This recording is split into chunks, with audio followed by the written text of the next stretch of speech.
नमस्कार, आप देख रहे हैं तेज और मैं हूं आपके साथ भावना शर्मा और आप सभी का स्वागत है ज्योतिष के इस महाशो में यानी कि ज्योतिष भारत में। और आज हम बात करेंगे चाक्षुषी विद्या के बारे में। आज के दिन में हम बताएंगे आपको इसका महत्व क्या होता है, साथ ही में देंगे कुछ खास जानकारी, वास्तु टिप और धन कैसे बरसेगा आपके यहाँ ये भी जानेंगे। लेकिन उससे पहले राशियों का हाल यानी कि आपके लिए आज का दिन क्या कुछ खास लेकर के आया है। और मेरे साथ जो दो खास मेहमान उनका भी स्वागत कर लेते हैं। शैलेंद्र पांडे जी हैं। शैलेंद्र जी स्वागत है आपका। साथ ही में सचिन चिरोमणि जी भी जुड़े रहेंगे। सचिन जी आपका भी स्वागत है। तो चलिए सबसे पहले जानते हैं कि आप लोगों के लिए आज का दिन क्या खास रहने वाला है, क्या सावधानी आपको बरतनी है।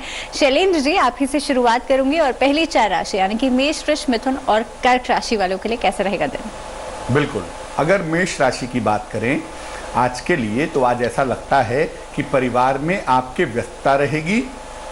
किसी भी तरह के वाद विवाद से आपको आज बचाव करना है।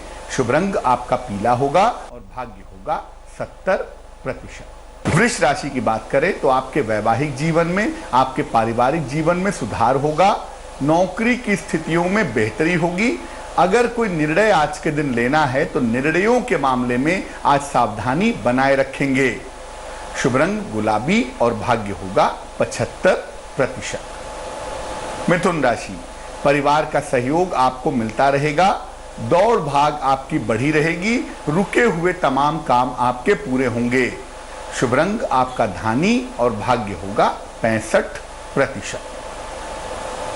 कर्क राशि, क्रोध पर नियंत्रण बनाए रखें। करियर में परिवर्तन के योग बन रहे हैं। किसी मित्र के सहयोग से आपको लाभ होगा। शुभ रंग समुद्री हरा और भाग्य होगा 75%। चलिए अब अगली चार राशि यानी कि सिंह, कन्या, तुला और वृश्चिक राशि वाले लोगों के लिए क्या कुछ सावधानियां बरतनी है, क्या है आपका लकी कलर और भाग्य प्रतिशत। सचिन जी आपसे जान लेते हैं। बिल्कुल, अब सभी लोगों को सिंह राशि का राशिफल बता देते हैं। सिंह राशि वाले जितने जो लोग हैं अपने बॉस से वाद विवाद से बचें। स्वास्थ्य का भरपूर आपको ध्यान रखना है, यानी छोटी भी चीज को लेकर आपको लापरवाही नहीं करनी। बड़ों की सलाह यदि आप लेंगे तो आपके लिए काफी लाभप्रद ये होगा। शुभ रंग आपके लिए लाल रहेगा। भाग्य प्रतिशत होगा 70। कन्या राशि की चर्चा करते हैं। आर्थिक स्थिति आपकी ठीक रहेगी। कारोबार में आपको लाभ भी होगा, लेकिन जीवन साथी का आपको भरपूर जो सहयोग मिलेगा उसके अंदर आपको नीले रंग का सहारा लेना, यानी नीला रंग आपके लिए काफी लाभप्रद रहेगा। भाग्य प्रतिशत होगा 75। तुला राशि की बात करते हैं। सेहत आपकी अच्छी रहेगी। कर्जों से आपको मुक्ति मिल सकती है। कहीं घूमने जाने का योग बना हुआ है। शुभ रंग आपके लिए सुनहरी होगा। भाग्य का प्रतिशत होगा 75। अगली राशि वृश्चिक राशि की बात करते हैं। दौड़ भाग थोड़ा सा बढ़ सकती है, यानी स्ट्रेस हो सकता है। ऑफिस में तनाव आपको हो सकता है। शाम तक समस्याएं सुलझ जाएंगी, तो इसलिए किसी तरीके की आपको चिंता नहीं करनी है। शुभ रंग आपके लिए सफेद होगा। भाग्य प्रतिशत होगा 80। चलिए और अब बात कर लेते हैं आखिरी चार राशियों के बारे में। धनु राशि वाले जो लोग हैं, लोगों के लिए आज रिस्पॉन्सिबिलिटीज यानी कि आपकी जिम्मेदारियां बढ़ सकती हैं। वाद विवाद से आपको बचना पड़ेगा। आज वाहन सावधानी से चलाएं थोड़ा, और हो सके तो अवॉइड करेंगे तो बेहतर है। शुभ रंग यानी कि आप लोगों के लिए लकी कलर नारंगी रहेगा। और आज के दिन का लक परसेंटेज यानी कि भाग्य प्रतिशत 65% रहेगा। मकर राशि, नौकरी में परिवर्तन के योग बन रहे हैं। विवाह के मामले में अगर देखा जाए तो तेजी आ जाएगी। छोटी छोटी बातों को बढ़ावा नहीं देना है। शुभ रंग आप लोगों के लिए क्रीम कलर रहेगा और भाग्य प्रतिशत 70% रहेगा। कुंभ राशि, उपहार आपको सामान जो है उसका लाभ मिल सकता है। जीवन में मधुरता आ सकती है। आज के दिन में पूजा उपासना में व्यस्त रहेंगे। आज स्पिरिचुअलिज्म से जुड़ेंगे आप लोग। शुभ रंग आसमानी रहेगा और लक परसेंटेज आपके लिए 80% रहेगा। मीन राशि वाले जो लोग हैं, आज उन लोगों को सेहत का खास ध्यान देना है। वाद विवाद से भी बच करके चलना है। शाम तक आपके लिए स्थितियों में सुधार होता हुआ नजर आ रहा है। शुभ रंग आपके लिए जामुनी रहेगा और भाग्य प्रतिशत 65% रहेगा। तो सूर्य का हमारी आंखों से और साथ ही में इसकी बीमारियों से क्या संबंध है, ये जान लेते हैं सबसे पहले शैलेंद्र जी से। जैसा कि भावना जी ने कार्यक्रम की शुरुआत में ही बताया कि आज हम चाक्षुषी विद्या पर बात करेंगे। चक्षुपनिषद भी इसको कहते हैं। और इसका संबंध, इस उपनिषद का, इस विद्या का संबंध सूर्य से भी है और आपकी आइट साइट से भी है। सूर्य और आंखों का क्या कनेक्शन है भाई? सृष्टि में प्रकाश का जो स्रोत है, नेचुरल प्रकाश जो आपको मिलता है, वो इस सृष्टि में, इस दुनिया में सूर्य से प्राप्त होता है। बिना प्रकाश के न तो सृष्टि चल सकती है और बिना प्रकाश के आपको कुछ भी नहीं दिखाई देता। यानी सूर्य का होना बेहद जरूरी है, प्रकाश के लिए भी और जीवन में देखने के लिए भी। कुंडली में अगर सूर्य कमजोर होता है, 12वें खाने में है, दूसरे खाने में है, 8वें खाने में है, तो ऐसी दशा में आंखों की समस्या जरूर होती है। अगर सूर्य के ऊपर पाप ग्रहों का प्रभाव हो गया, शनि का प्रभाव हो जाए, राहु का प्रभाव हो जाए, केतु का प्रभाव हो जाए, तो आंखों में जो समस्या होती है वो तो होती ही है, साथ ही साथ ये समस्या आगे चल करके गंभीर हो जाती है। अगर कुंडली में सूर्य का ग्रहण योग हो, सूर्य राहु हो या शनि सूर्य को प्रभावित कर रहा हो, तो ऐसी दशा में कभी कभी व्यक्ति को अंधेपन का, ब्लाइंडनेस का सामना भी करना पड़ सकता है। अगर सूर्य आपकी कुंडली में मजबूत हो या उपायों के द्वारा सूर्य को मजबूत किया जाए, तो आप अपनी हर तरह की आंखों की समस्या से बाहर निकल सकते हैं, अपने नेत्र ज्योति को बढ़ा सकते हैं, आंखों की दिक्कत को दूर कर सकते हैं। बिल्कुल, लेकिन ये दिक्कत दूर होगी कैसे? क्योंकि ये तो आपने जान लिया कि कनेक्शन क्या है, संबंध कैसे बन रहा है, लेकिन इसके अलावा ये जानना भी जरूरी है अगर समस्या है तो उसका हल क्या है। तो आंखों की समस्या होने पर किस तरह से, किस प्रकार से सूर्य की उपासना करनी चाहिए? क्योंकि कहा जाता है उठ करके सुबह आप सूर्य को जल दें, उससे भी आंखों का प्रकाश जो है, आंखों की रोशनी जो है वो तेज हो जाती है। तो किस तरह से उपासना की जानी चाहिए? क्योंकि सूर्य की उपासना की विधि भी अलग होती है। तो सचिन जी बता दीजिए उपासना का तरीका। बिल्कुल, देखिए सूर्य को दाईं आंख का कारक माना जाता है, नेत्र ज्योति का कारक है और सूर्य प्रकाश का भी कारक है। तो नियमित रूप से भगवान सूर्य नारायण को तांबे के लोटे से जल अर्पण करने से नेत्र रोग में बिल्कुल राहत मिलती है। लेकिन ऐसा नहीं है कि आपने एक दिन भगवान सूर्य नारायण को जल अर्पण किया और आप नेत्र ज्योति की आशा करने लगे। इसको क्रमानुसार आप करते चले जाइए, यानी काफी समय तक आपको करने के बाद इसमें आपको लाभ दिखाई देता है। पिता का, सूर्य पिता का भी कारक है, तो पिता का सम्मान करने से भी आंखों की रक्षा होती है। कितना अद्भुत ये उपाय है। आप अपने पिता के चरण स्पर्श करिए, आपकी आंखों की समस्याएं खत्म हो जाएंगी। सामान्य जो समस्या हो, यानी कि नेत्र कोई भी पीड़ा है, तो ओम आदित्याय नमः, भगवान सूर्य नारायण का ये महामंत्र है, ओम आदित्याय नमः मंत्र का आप विधिवत जाप करें। रविवार का यदि उपवास रख सके तो ये बहुत उत्तम होगा, और इस दिन हो सके तो नमक का और अदरक का सेवन भूलकर भी ना करें। यदि आपने इस उपाय का सहारा लिया तो नेत्र, जितने भी नेत्र रोग हैं, उनसे आपको लाभ जरूर होगा। त्राटक के प्रयोग से भी आंखों की समस्या में हमने काफी लाभ होता हुआ देखा है। यानी त्राटक एक ऐसी प्रक्रिया, एक ऐसा योगाभ्यास होता है जब आप अपनी नेत्र की ज्योति को, यानी अपनी आईसाइट को, अपनी आंखों को एक बिंदु पर टिकाते हैं, यानी उसको हम बोलते हैं त्राटक। तो ये विधि आप किसी योग्य विद्वान से सीख लीजिएगा।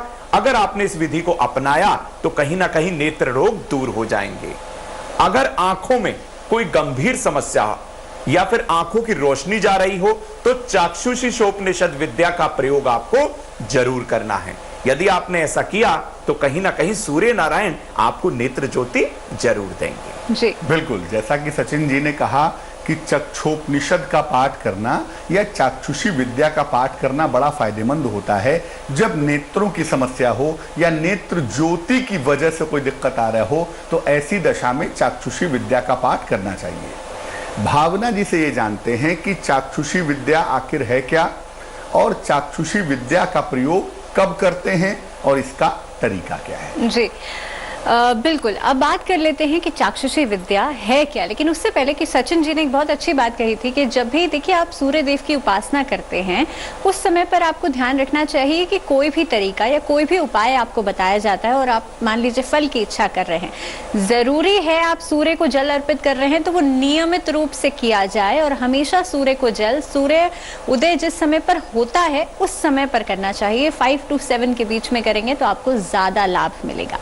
चलिए चलिए, जैसे कि शैलेंद्र जी ने पूछा कि चाक्षुषी विद्या है क्या, अब ये जान लेते हैं। तो ये एक गायत्री छंद है, इसका उल्लेख कृष्ण यजुर्वेद में किया गया है। इसमें नेत्र ज्योति की रक्षा के लिए भगवान सूर्य की प्रार्थना की गई है। कहीं ना कहीं पे अगर देखा जाए तो सूर्य देव की उपासना, इनसे प्रार्थना करने से ही आपकी आंखों की रोशनी तेज हो सकती है। आंखों की रक्षा के लिए इस विद्या में अद्भुत मंत्र हैं। कुल मिलाकर के 3 मंत्र दिए गए हैं। अगर इनका नियम पूर्वक पाठ किया जाए तो नेत्र ज्योति स्थिर हो जाती है, साथ ही आंखों की रोशनी का घटना भी रुक जाता है। अब किस तरह से करना है आपको चाक्षुषी विद्या का प्रयोग, ये जान लेते हैं शैलेंद्र जी से। देखिए, जैसा कि भावना जी ने कहा कि आपको नेत्र में कोई भी कठिनाई हो, नेत्र में कोई भी दिक्कत हो, अगर आप चाक्षुषी विद्या का इस्तेमाल करते हैं तो आंखों की गंभीर से गंभीर समस्या भी आपकी दूर हो सकती है। बिल्कुल।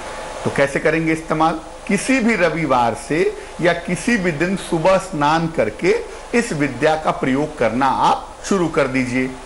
और जिस रविवार से ये शुरू करेंगे उस रविवार को उपवास रखेंगे। उसके बाद चाहें तो रविवार को उपवास रखें, ना चाहें तो ना रखें। नियमित रूप से प्रातः काल सूर्य को जल अर्पित करेंगे और इसके बाद 12 बार इस छंद का पाठ करेंगे। यानी 3 मंत्रों का एक चाक्षुषी स्तोत्र होता है, तो आपको 12 बार इसका पाठ करना है। यानी 12 तिहाई 36 मंत्रों का आपको पाठ करना है, जप करना है। लगातार 12 रविवार भी उपवास आप रखते जाइए, यानी पढ़ेंगे रोज, जल रोज चढ़ाएंगे और उस दौरान हर रविवार को उपवास रखेंगे। और रविवार के दिन नमक, अदरक और सरसों के तेल का प्रयोग नहीं करेंगे। अगर ऐसा आप नियमित रूप से करें तो आपकी नेत्र ज्योति में फायदा होगा। आंखों में अगर कोई दिक्कत है, कोई समस्या है, तो वो समस्या दूर हो जाएगी। चलिए, बहरहाल इसके बारे में हम बात करते रहेंगे, लेकिन अब बात कर लेते हैं वास्तु टिप के बारे में। क्योंकि घर में अगर आप चाहते हैं कि हर चीज़ बैलेंस रहे तो आपके लिए ज़रूरी है घर का वास्तु आप बैलेंस रखें। और छोटी छोटी टिप्स हम हर रोज़ आपके लिए लेकर आते हैं। तो सचिन जी, आज के दिन का टिप क्या रहेगा? बिल्कुल, हर दिन की भांति आज का वास्तु टिप भी आप नोट करें। पढ़ने के स्थान पर, जहां हमारे बच्चे पढ़ते हैं, पढ़ने के स्थान पर एक टेबल लैंप आप जरूर रखें। ऐसा करने से पढ़ाई के अंदर, विद्या के अंदर एकाग्रता आएगी, यानी बुद्धि एकाग्र हो जाएगी और हर तरीके से बच्चा पढ़ने में उसका मन लगा रहेगा। चलिए, अब शैलेंद्र जी, धन कैसे बरसेगा, यानी कि आर्थिक स्थिति कैसे बेहतर होगी, बता दीजिए। बहुत सारे लोग अपने पर्स में, अपने बटुए में कागज रखते हैं, राम जाने क्या क्या मोड़ करके रखते हैं। दुनिया भर के पर्स में चीजें ठूसे रहते हैं जी। याद रखिए, अपने पर्स में पैसों को सही तरीके से व्यवस्थित करके रखना चाहिए, तो आपको धन का नुकसान नहीं होगा। जो लोग अपने पैसे वाले पर्स को अव्यवस्थित रखते हैं, उनको धन का नुकसान होने की संभावना काफी होती है। जी, और पंडित जी, आपने बहुत अच्छी बात कही। क्योंकि कई बार ऐसा होता है जो बड़े अमाउंट के नोट होते हैं उसको कई लोग कैश या लूज कॉइन्स के साथ रख देते हैं, और ये भी बहुत बड़ा एक रीजन हो जाता है कि आपका खर्चे जो होते हैं, आपके एक्सपेंसेस जो होते हैं, वो बढ़ते चले जाते हैं। चलिए, इसी के साथ आज बात करते हैं महामंत्र की। तो आज के दिन का महामंत्र सचिन जी क्या रहेगा, बता दीजिए। बिल्कुल, आज के दिन के महामंत्र को आप नोट करें, जिसको करने के बाद आपको हर तरीके से लाभ की प्राप्ति हो सकती है, चाहे वो विद्या की समस्या हो, चाहे व्यापार, नौकरी या फिर हेल्थ की समस्या हो। इस मंत्र को लाल आसन पर बैठकर पूर्व दिशा की तरफ या दक्षिण दिशा की तरफ मुंह करके गाय के घी का एक दिया जलाकर आप विधिवत जाप करें। मंत्र होगा ओम हंग हनुमते नमः। ओम हंग हनुमते नमः। इस मंत्र का एक माला आप जाप करके देखिए, आज ही के दिन करिए, लाभ आपके सामने त्वरित रूप से होगा। चलिए, और इसी के साथ आप दोनों का बहुत बहुत शुक्रिया इस खास पेशकश में जुड़ने के लिए। तो आज के लिए ज्योतिष भारत में फिलहाल इतना ही, लेकिन तमाम खबरों के लिए जुड़े रहिए तेज के साथ। लेटेस्ट खबरों के लिए यूं ही देखते रहिए तेज, और इस वीडियो के पसंद आने पर लाइक, शेयर एंड सब्सक्राइब करना ना भूलें।